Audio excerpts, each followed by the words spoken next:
3 days after my daughter's 7th birthday party, 2 police officers knocked on my door. They asked about a financial dispute. They mentioned harassment charges. I stood there in my work clothes, confused. Then they said the name, my mother. My own mother had filed a police report against me over money she claimed I stole from a party she never even attended. How does someone skip your kid's birthday, then demand $1,850, then call the cops when you say no? I didn't know whether to laugh or cry.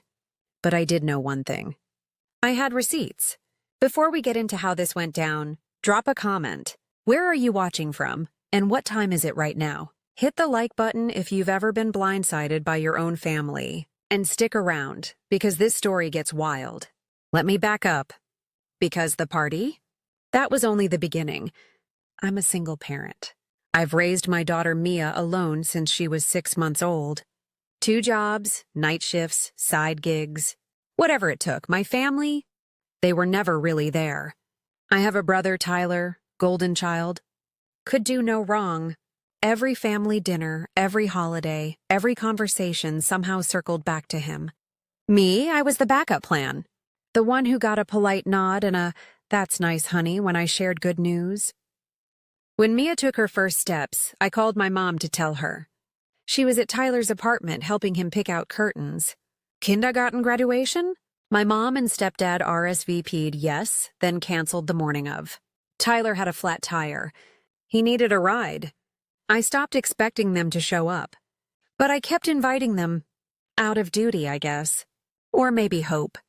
Here's the thing, though. I'd learned to protect myself.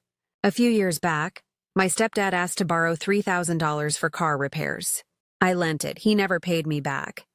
And when I asked about it months later, he said I'd offered it as a gift. No text trail, no record.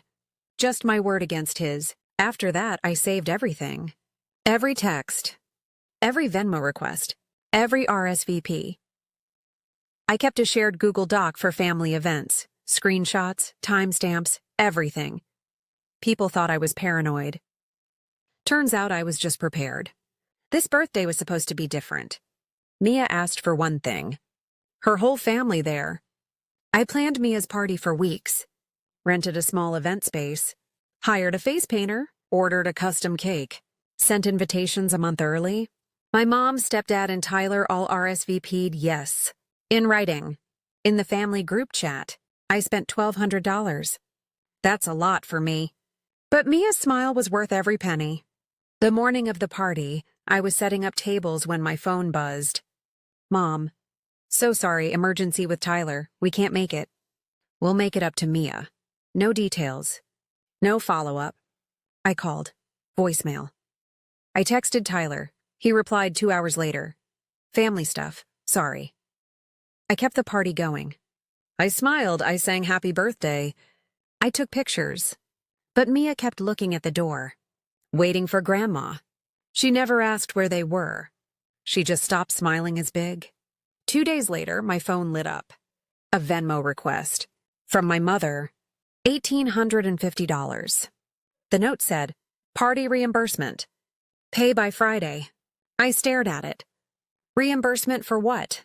I texted her. You didn't come to the party. What vendor are you talking about? Her reply came fast. Don't play dumb. You cut us out of the planning and kept the money we put in. You owe us. This is theft. I read it 3 times. I hadn't cut anyone out. I'd paid for everything myself. They hadn't contributed a single dollar. I asked for an invoice. Proof of payment. Anything. She didn't send one. Instead, she sent this. If I don't see payment by Friday, there will be consequences. Friday came. I still had no invoice. No explanation. Nothing. I texted back, I can't pay for something without documentation. Please send me the vendor receipt and I'll review it. Polite, calm, reasonable. 40 minutes later, someone pounded on my apartment door. I looked through the peephole. My mother, my stepdad, both red-faced. I opened the door a crack. My stepdad started yelling. Right there in the hallway. You stole from your own mother. You think you can just take our money? Neighbors opened their doors. People stared. I tried to explain. I asked again for proof. My mom cut me off. We're not leaving until you pay us what you owe. I closed the door, locked it. My hands were shaking. Mia was in her room. I could hear her crying. They banged on the door for another 5 minutes, then left. I thought that was the end of it. Then, 2 days later, the police came. My mother had filed a report. She claimed I'd stolen money from her. She also claimed I'd sent her threatening messages. The officers were polite, professional. They asked me to come to the station and give a voluntary statement. I felt sick, humiliated, powerless. But then I remembered something. I save everything. I went to the police station the next morning. I brought a folder. Inside, printed copies of every text message between me and my mother from the past 2 months. The officer sat across from me. He asked me to explain. I walked him through it. The RSVP, the cancellation, the Venmo demand, the threats. Then I handed him the texts. He read them slowly. His expression didn't change. Then he looked up. "Ma'am, I don't see any threatening language here. You asked for documentation." "That's it." I nodded. He flipped to my mother's statement. He didn't let me read it, but he paused. "She claims you promised to reimburse her for party expenses and then refused. She says you sent abusive texts. But these..." He tapped the printouts. "These don't match her story." I felt a tiny bit of relief, but I wasn't done. The officer asked, "Do you have records of what you actually spent on the party?" I pulled out another folder. Invoices, receipts, bank statements. Every charge, every vendor, every payment. All in my name. All paid from my account. He made copies. He added them to the file. Then he said something I'll never forget. "Ma'am, I don't think you have anything to worry about. But if she keeps pushing this, you might want to talk to a lawyer." I thanked him and left. I thought it was over. It wasn't. The officer told me no charges would be filed. He noted the complaint as unfounded. I drove home. I felt lighter, safer. Then my phone exploded. 47 unread messages, all in the family group chat. My mother had sent a long message to every aunt, uncle, and cousin we had. She said I'd stolen money from her, that I'd verbally abused her, that I was keeping Mia away from her grandmother out of spite. None of it was true, but they believed her. Messages poured in. "How could you do this to your own mother? You should be ashamed. Family is everything. Pay her back." People I hadn't spoken to in years were suddenly experts on my life. I tried to respond. I tried to explain. No one wanted to hear it. Then Tyler called. "Just give her the money. Why are you making this so hard?" I asked him if he knew what vendor she was even talking about. Silence. "Tyler, there is no vendor. She didn't pay for anything." "I have all the receipts," he sighed. "Look, she's stressed. Can't you just help her out?" I hung up. Then 2 days later, my boss called me into her office. Someone had sent an anonymous email to the company. It claimed I'd committed financial misconduct. It included vague accusations and my full name. My boss was kind. She said she didn't believe it. But HR had to investigate. I had 72 hours to provide a statement. I knew exactly who sent that email. I went back to my records. I pulled everything. Bank statements, vendor emails, credit card charges. The party cost me $1,207. Every cent came from my account. Venue deposit, $450. Paid October 14th. My name on the invoice. Catering, $380. Paid October 19th. My card. Face painter, $150. Paid day of. My Venmo. Cake, $97. Picked up the morning of the party. My receipt. Not a single charge had my mother's name on it. Not a single payment came from her. But then I found something else. The day of Mia's party, my brother posted an Instagram story. I'd missed it before.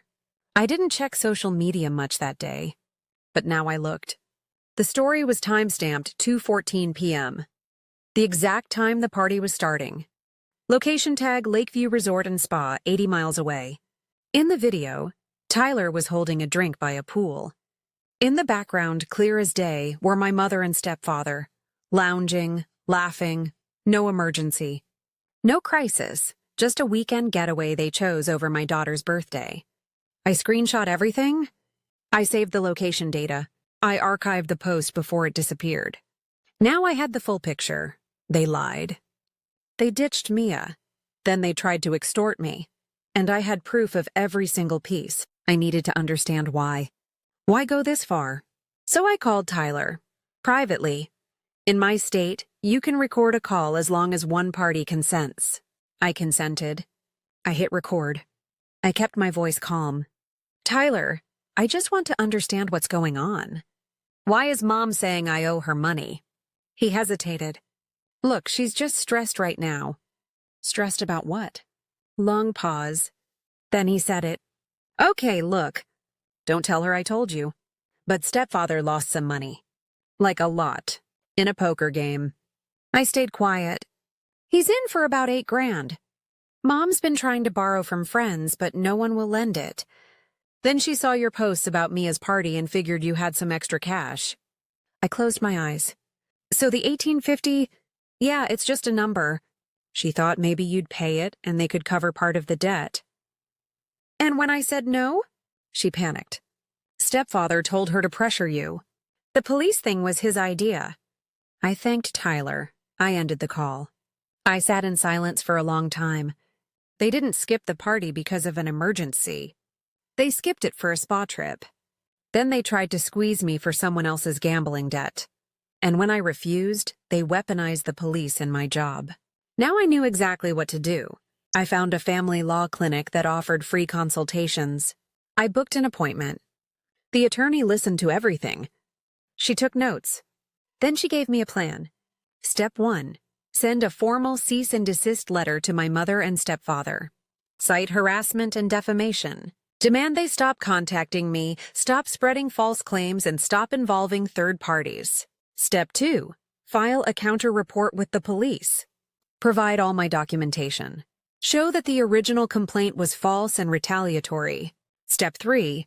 Deliver a evidence packet to my HR department. Prove the anonymous email was part of a targeted harassment campaign. And Step 4. Send one final message to the family group chat. Lay out the facts. Attach every receipt. Then leave the chat and block everyone who didn't apologize. No arguments. No emotion. Just boundaries. I went home. I drafted the cease and desist that night. Mia was asleep in the next room. I printed everything. I organized it into 3 folders: police, HR, family. The next morning, I mailed the cease and desist via certified mail. I filed the counter report with the same officer who'd taken my statement. I scheduled the HR meeting for that afternoon, and I wrote one message: clinical, factual, backed by 9 attachments. I set it to send to the family group chat at noon. At 11:59, I checked it one last time. Then I turned off my phone. The message went out at noon. It was short. 1 paragraph. I will not be engaging further on this matter. Below are the facts. I paid for Mia's party in full. No one contributed. I have documentation. The demand for $1,850 had no basis. The police complaint has been noted as unfounded. I asked for proof and received threats instead. Attached are 9 files. I will not respond to further messages. Any continued contact will be referred to my attorney. Then the attachments. Attachment 1. Screenshot of the October 1st RSVP. My mother's text. We'll be there. Can't wait. Attachment 2. Screenshot of the day of cancellation. Emergency with Tyler, so sorry. Attachment 3. The Venmo request, $1,850. Party reimbursement. Attachment 4. My reply asking for an invoice. No response. Attachment 5. Venue invoice, $450. My name only. Attachment 6. Bank statement showing all 4 party charges. My account. Attachment 7. Tyler's Instagram story. Timestamped Location tagged, family visible. Attachment 8, police notation. Complaint reviewed, unfounded. Attachment 9, the cease and desist letter, dated, formal. I turned my phone back on 3 hours later. 62 messages. The first 20 were silence. Just read receipts. Then one from my Aunt Kay. Oh my God, I'm so sorry. I didn't know. Then another cousin. I can't believe this. I owe you an apology. My mother didn't reply. My stepfather sent one message. This is ridiculous. I didn't respond. Tyler deleted his Instagram story. He texted me once. I didn't know she'd go this far. I didn't reply. That afternoon, I met with HR. I brought the same packet. My manager reviewed every page. She looked up. We traced the email. It came from a guest login on our office Wi-Fi from 3 weeks ago. Your stepfather signed in when he visited you for lunch. I nodded. The allegation is closed. No merit. I'm sorry you had to deal with this. 2 days later, the police called me. They'd contacted my mother. They warned her that filing a false report is a misdemeanor. If she pursued it further, she could face charges. She didn't pursue it. It was over. Not with a bang. With silence. In the weeks after, my mother and stepfather never contacted me again. Tyler sent one apology text. I replied, I appreciate that. I need space right now. He didn't push. 2 cousins reached out privately. Both told me they'd had similar experiences with my mother's financial chaos. Both thanked me for standing up. I kept the cease and desist active for 6 months. After that, I let it lapse. There were no further incidents. At work, my manager pulled me aside a month later. She told me I was being promoted. She said I'd shown grace under pressure. I thanked her. But honestly, I was just tired. Mia asked me once if Grandma was coming for Christmas. I knelt down and looked her in the eye. Grandma's taking a break right now, sweetheart. But we're going to have a really special Christmas with the people who show up for us. Is that okay? She nodded. She hugged me. That Christmas, I threw a small dinner. I invited the 3 friends who came to Mia's party. The ones who stayed late to help clean up. The ones who saw her face light up even when her grandmother didn't show. We ate. We laughed. We played games. There were no empty chairs. No awkward silences. No one checking their phone waiting for someone who'd never arrive. Just presents. A few months later, I donated $100 to a local organization that helps single parents. I did it in Mia's name. Not because I had extra money, but because I wanted her to see that kindness doesn't come from obligation. It comes from choice. I don't talk to my mother anymore. I don't hate her. I don't wish her harm. I just chose peace. People ask me sometimes if I regret cutting them off. I don't. Because here's what I learned. You can't control who disappoints you, but you can control the receipts you keep and the boundaries you set. The people who love you will show up. Not with excuses. Not with conditions. With presence. Mia is 9 now. She's happy. She has friends. She has a mother who shows up. And she has a life free from people who only call when they need something. That's worth more than any amount of money. So if you've ever had to choose your peace over family pressure, I want to hear from you. Drop a comment. What's one boundary you wish you'd set sooner? And if this story helped you feel a little less alone, hit that subscribe button. We're just getting started. One more thing. This story is a fictionalized dramatization and does not constitute legal or financial advice. If you're dealing with harassment, false reports, or family financial abuse, please consult a licensed attorney in your area. You deserve to be safe, you deserve to be heard, and you deserve people who show up. Thanks for watching.